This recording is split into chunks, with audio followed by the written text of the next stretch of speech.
کچھ میرے خیالات اور کچھ یو پی کی زیبا نگار کے تاثرات شامل ہے۔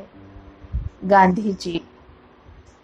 پیارے بچوں، راشٹر پتا مہاتما گاندھی کو آپ اور ہم سبھی لوگ اچھی طرح جانتے ہیں۔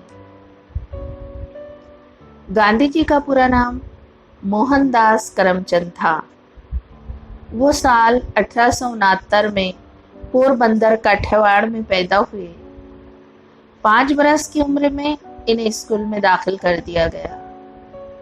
2 سال بعد انہیں تعلیم کے سلسلے میں راجکوٹ جانا پڑا۔ راجکوٹ جا کر گاندھی جی نے راجا ہریش چندر ناٹک دیکھا، جس میں راجا ہریش چندر نے سچائی کا راستہ اپنایا اور سچائی کی راہ میں انہوں نے اپنے بیوی بچوں کو بھی قربان کر دیا۔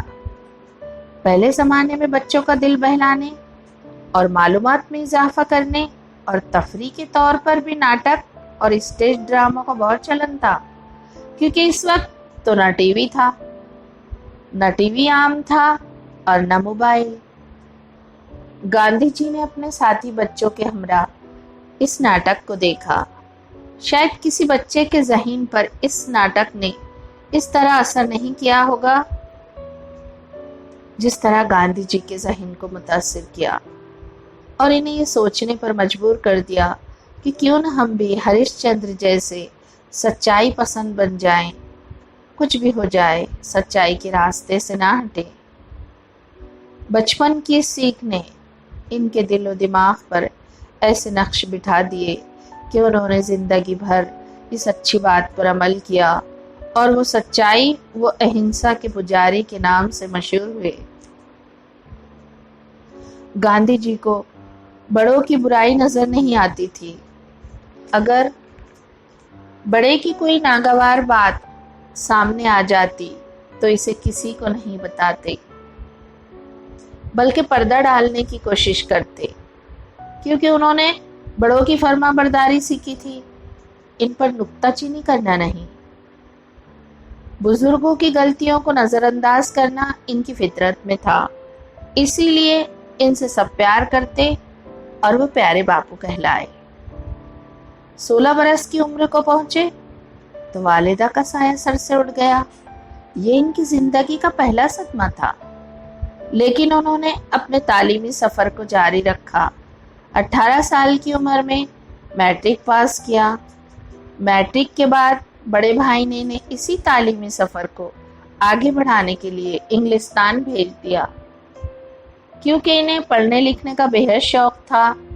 اسی سلسلے میں وہ کئی ملکوں میں گئے۔ انگلینڈ میں دوران تعلیم انہوں نے عیسائیوں کی مذہبی کتاب انجیل کا مطالعہ کیا۔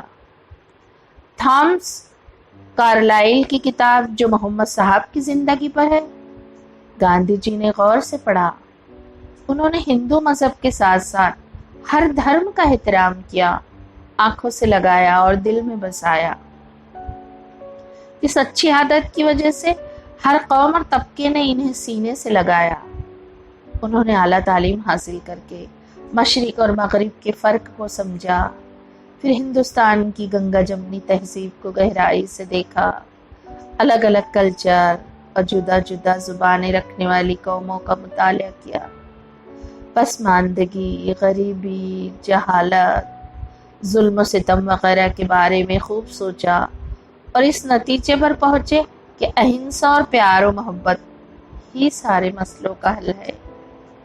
مجھے یہاں گاندھی جی کے وہ سنسکرت بول یاد آتے ہیں: اہنسا ستیہ استے برہمچاریہ سنگرہ شریر شرم سواد سروتر بھے ورجن سرو دھرمی سمانتو ہی دیشی اسپرش بھاونا ہی ایکادش سیوا وی نمرتوے ورت نشچے۔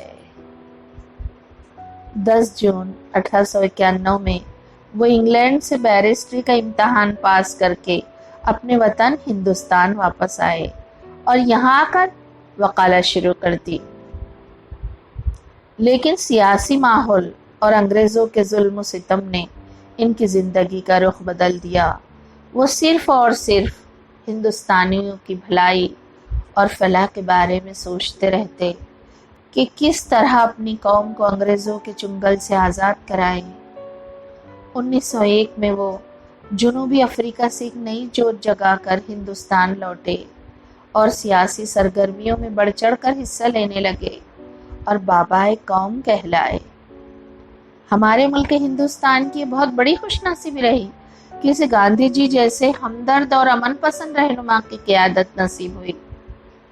ان کا نام آتے ہی ذہن میں سادگی، اہنسا، سچائی، ہمدردی، محبت، انسانیت، اتحاد و اتفاق اور بھائی چارگی کا مجسمہ نمودار ہو جاتا ہے۔